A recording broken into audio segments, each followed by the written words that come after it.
10 prophecies, written 5 centuries ago, and every single one of them is pointing straight at 2026. What you're about to hear is going to stay with you, not because it's designed to scare you, but because once you see the pattern, you can't unsee it. And for people of faith, seeing clearly has always been better than being blindsided. A man who lived in 16th century France. No satellites, no intelligence reports, no global internet. Somehow left behind a body of work that keeps showing up at exactly the wrong moments in history. Or maybe the right ones, depending on how you look at it. His name was Michel de Nostredame. History knows him simply as Nostradamus. And right now, in the middle of the most turbulent stretch of the modern era, his words are being read with a level of urgency that hasn't been seen in decades. We're not here to sensationalize. We're not here to spin conspiracy theories or chase clicks. What we're doing today is something more serious than that. We're walking through 10 of the most significant prophecies attributed to Nostradamus, specifically the ones that scholars and analysts believe are converging on the year 2026. In each one, we're going to unpack the hidden layers, the overlooked interpretations, and the details that will genuinely make you stop and think. So if you're ready, let's go deep. The first thing you need to understand is that Nostradamus didn't write headlines. He wrote in deliberately obscure, poetic verse, what he called quatrains, using layers of symbolism, archaic French, Latin, and Greek that have kept scholars arguing for 500 years. That's by design. It gave him plausible deniability during a time when the wrong prophecy could get you burned at the stake. But it also means that every generation projects its own fears and realities onto his words.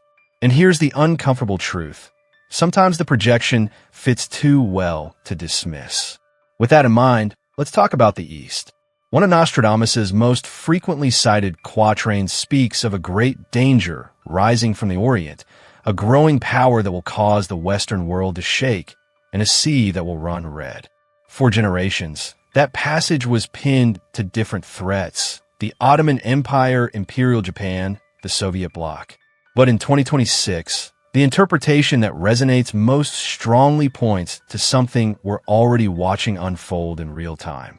The rivalry between China and the United States has moved well beyond trade disputes and technology bans. It's military, it's territorial, it's existential for both sides' sense of global dominance. The phrase about the sea turning red keeps pointing analysts toward one specific region, the South China Sea. Contested islands, overlapping territorial claims, naval standoffs, military installations built on artificial reefs. It's a tinderbox, and it has been for years. What makes 2026 feel different, according to geopolitical analysts who have nothing to do with prophecy, is that the tension curves in that region are projected to peak right around the middle of this decade. Intelligence communities are saying it. Think tanks are saying it. Defense departments are wargaming it.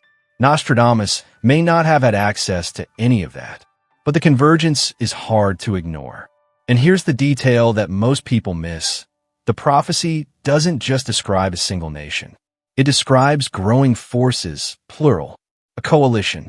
Some contemporary scholars read that as the emerging alignment between China, Russia, and Iran, 3 powers that have been quietly formalizing strategic partnerships away from Western media attention.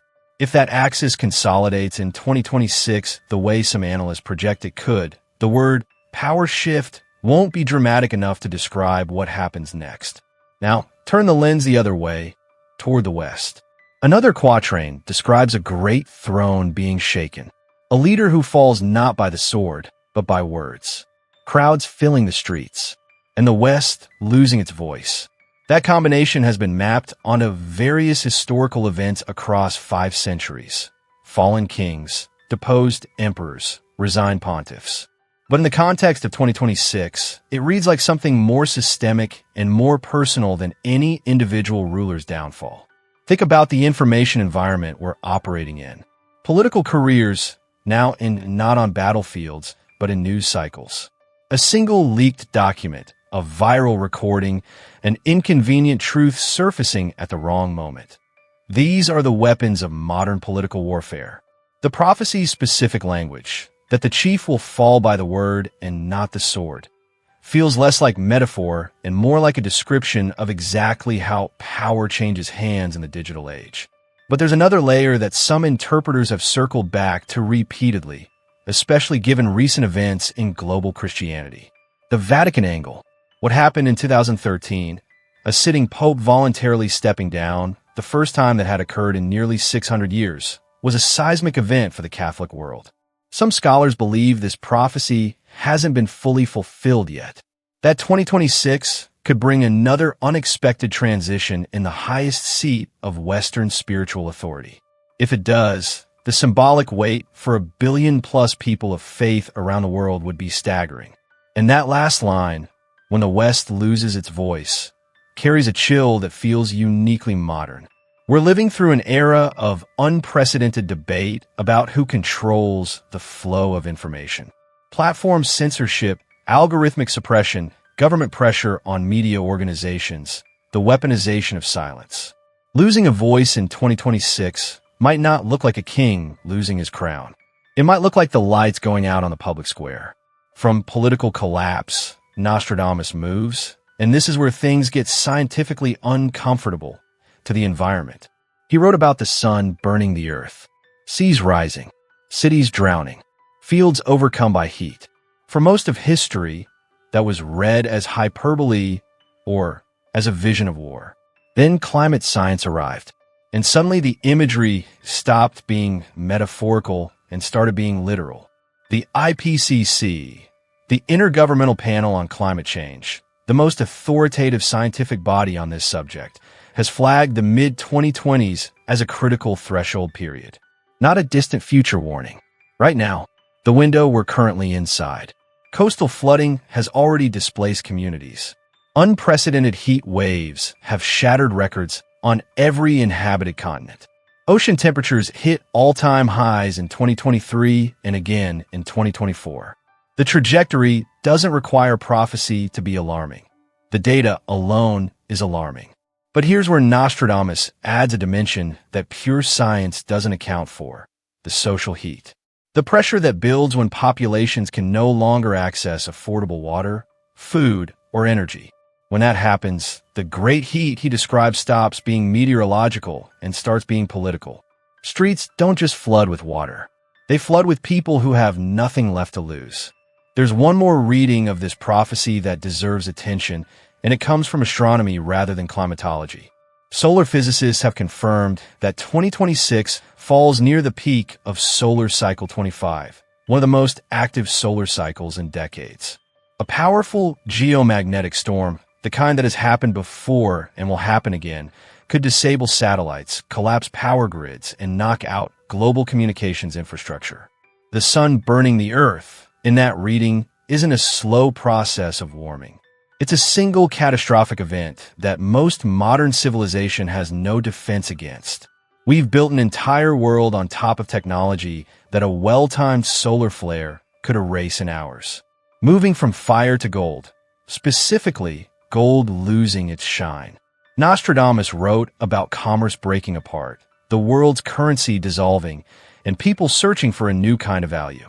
Economists who've never read a word of prophecy have been describing exactly this scenario using the language of de-dollarization, supply chain fragmentation, and the collapse of institutional trust in central banking. The parallels are uncomfortable. The dollar's dominance as the global reserve currency has been the bedrock of international finance since World War II. But cracks have appeared. BRICS nations have been openly discussing alternatives. Bilateral trade deals in non-dollar currencies are multiplying. If 2026 marks the moment when enough pieces shift that the dollar's hegemony is genuinely challenged, the economic shockwave wouldn't just be financial. It would redraw the map of global power in a single year. And the new goal, what would it be? Some interpreters say Nostradamus was pointing beyond any precious metal or currency. He was pointing at whatever people will fight over when the old systems fail. In a world under climate stress, the answer to that question may already be written: clean water, arable land, reliable energy, the things that keep bodies alive when financial systems go dark. From the collapse of wealth, we move to the most viscerally familiar of these prophecies: the one that hits closest to home for anyone who lived through the last 5 years. Nostradamus wrote about half the world in fever, blood paid in the air, a plague rising again, bringing more fear than any war. After COVID-19, reading those words produces a specific kind of dread, the dread of recognition. We've been here. We know what it costs. And virologists are unanimous that the conditions that produced one pandemic haven't gone away. They've gotten worse. Deforestation continues to push human settlements into contact with animal populations that carry pathogens we've never encountered. Permafrost is thawing in Siberia and Alaska, releasing microorganisms that have been frozen for tens of thousands of years. Global travel means that a pathogen identified in one city can be on planes to 100 others before any public health alert is issued. The infrastructure is all still there, and in many ways it's more fragile than it was in 2019. Here's where the interpretation fractures into something darker. Some scholars read this prophecy not as a natural outbreak, but as something manufactured, a lab accident, a deliberately released biological agent, not a conspiracy theory.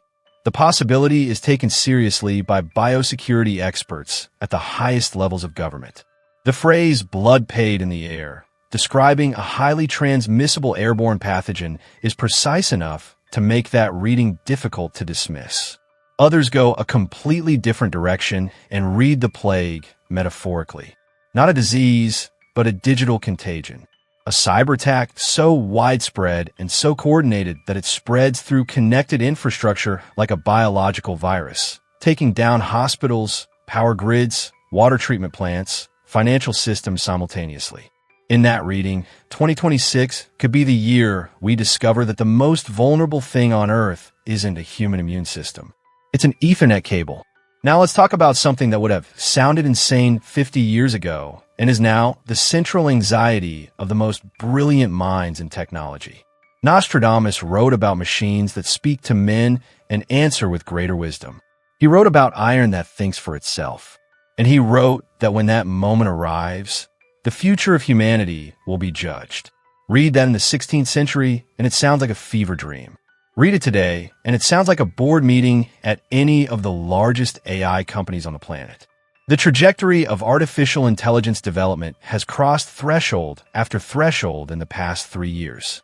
Systems that can write, reason, generate imagery, conduct scientific research, and engage in strategic planning at a level that was considered decades away are now operational. The question being debated inside governments and research labs isn't whether AI will achieve autonomous decision-making capacity. It's whether we'll be ready when it does.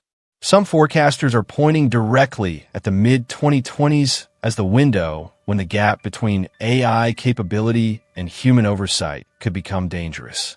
When Nostradamus wrote that machines would answer with greater wisdom, some interpreters read that as hope, an AI that helps us solve the problems we've been unable to crack on our own. Climate modeling, drug discovery, nuclear fusion. The optimistic reading is real and worth holding on to. But the second reading is the one that keeps safety researchers awake at night. That once a system becomes more capable than the humans overseeing it, the relationship fundamentally changes. The creation begins to evaluate the creator, and the results of that evaluation may not be flattering. In 2026, we could be looking at the first instances of AI systems being granted autonomous authority over critical decisions. Military targeting, triage allocation, and overwhelmed medical systems, resource distribution in crisis scenarios. The iron that thinks for itself isn't science fiction. It's procurement.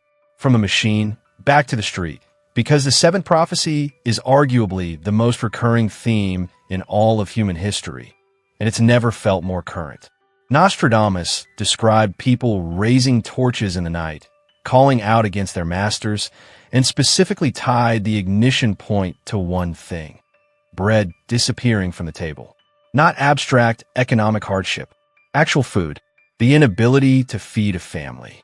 That specific primal trigger has started every major social uprising in recorded history, from the bread riots that preceded the French Revolution to the Arab Spring of 2010, which was itself set off by a spike in global food prices. The United Nations World Food Program has been sounding alarms about 2025 and 2026 for years. The compounding effects of climate disruption on crop yields, conflict blocking major grain export corridors, energy costs making fertilizer unaffordable for small farmers, and currency instability eroding purchasing power in developing economies are all converging. The table is being set, in the worst sense of that phrase. What Nostradamus understood, whether by vision or by an exceptional reading of human nature, is that people will absorb extraordinary amounts of suffering as long as they can still feed their children. The moment they can't, the social contract dissolves. And it dissolves fast. The torches he described aren't just literal fire. In 2026, their phone screens illuminating the faces of millions of people recording the streets around them, broadcasting in real time to the world. The modern torch, the modern uprising, different medium, same fuel. And then there's the North. One of the more enigmatic quatrains describes a new king born of the cold, coming from snow-covered lands, whose voice will be heard by multitudes at the precise moment when the world is searching for direction. Russia, Scandinavia, Canada, all of them have been proposed over the years. But the reading that's gained the most traction in contemporary scholarship is less about a person and more about a movement. The Nordic nations, Finland, Sweden, Norway, Denmark, have spent decades building governance models, environmental policies, and social frameworks that the rest of the world has largely dismissed as too idealistic to scale. But crises have a way of making previously dismissed ideas suddenly essential.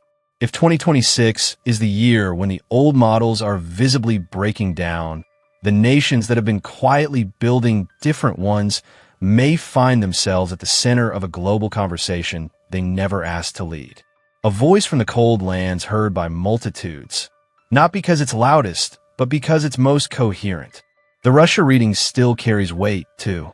A major geopolitical transition in that country, which remains an active variable in global stability, could produce exactly the kind of figure Nostradamus described. A new leader or a new opposition voice, emerging from one of the most consequential nations on Earth at the precise moment when the world's attention is fully fixed on what comes next. The ninth prophecy takes us off the planet entirely. Fire appearing in the sky, a flame that everyone will see, fear and wonder in equal measure, the firmament announcing its judgment. For most of history, this was read as describing a comet or a meteor, celestial fire, visible to the naked eye, interpreted as divine sign. The tradition of reading heavenly phenomena as omens runs through virtually every major world religion and every ancient civilization. Nostradamus was writing squarely within that tradition. What makes 2026 specifically relevant is the combination of two unrelated phenomena. First, astronomers and planetary defense researchers have noted that the mid-2020s represent a period of elevated monitoring for near-Earth objects. No confirmed impact threat. That's worth saying clearly, but a heightened awareness and a more public conversation about what we do if one was confirmed.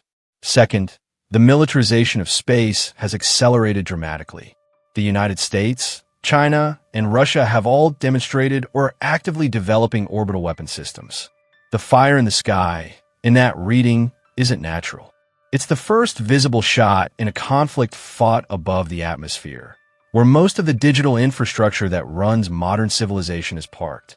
There's a third reading that speaks directly to people of faith, the fire in the sky as a cosmic signal of transformation. Not destruction, but revelation. A moment when the scale of the universe breaks through the noise of daily crisis and reminds every person watching that we are small, that what we're fighting over is small, and that something larger than any human conflict has been here long before us and will be here long after. Which brings us to the 10th prophecy, the last one, and the one that changes the entire tone of everything that came before it. After the darkness, light returns. A new cycle rises from the ashes. When the world is exhausted, and it will be exhausted, humanity finds new strength. That's the prophecy. And it doesn't read like a postscript. It reads like the whole point. Nostradamus was not a prophet of endings. He was an observer of cycles. The kind of long-view observer that comes along once in a few generations. Someone who had absorbed enough history to understand that collapse and renewal are not opposites. They're the same process. Every civilization that has fallen has fertilized the one that came after. Every plague has been followed by rebuilding. Every tyranny has eventually produced its own resistance. The darkness is real, but so is the dawn. The most sobering read of this final prophecy is that it may not apply universally. It may describe a division. Some people, some communities, some nations will find their way into the new cycle. Others won't. The difference won't be determined by wealth or military power or technological advantage. It will be determined by adaptability, by values, by the strength of the bonds between people. The ones who make it through are the ones who chose each other over ideology, who kept faith when evidence for faith was hard to find. That is the prophecy that Living Hope was built for. Not to track the darkness, but to be ready for what comes after it. To be the kind of community that finds each other in the confusion and says, we're going to be part of the rebuilding. So here's where we land after all of that. 10 prophecies, 5 centuries old, and every single one of them pointing at something that's already visible on the horizon. The rise of the East, the fall of Western leadership, the burning of the earth, the collapse of the gold standard, a new plague, a thinking machine that could outgrow its creators, a people's revolt fueled by hunger and exhausted faith, a new voice rising from the frozen north, fire in the sky, and then, after all of it, the possibility of something new. Nostradamus didn't give us certainties. What he gave us was a mirror. And what you see in that mirror right now, in this moment, in 2026, is a world in the middle of a transition it doesn't fully understand yet. The question he leaves us with is not whether any of this will happen. The question is who you're going to be when it does. If this opened something in you, if it made you think or question or look at the world differently, then the Living Hope channel exists for exactly this kind of conversation. Subscribe right now and hit the bell so you don't miss what's coming next. We're going deeper into prophecy, into faith, into the hard questions that the loudest voices in culture are actively avoiding. Share this with someone who's been feeling the weight of this moment and doesn't know why. And when you're done here, watch the next video on screen, because the journey we started today is just getting underway. Thank you for trusting us with your time. We'll see you in the next chapter.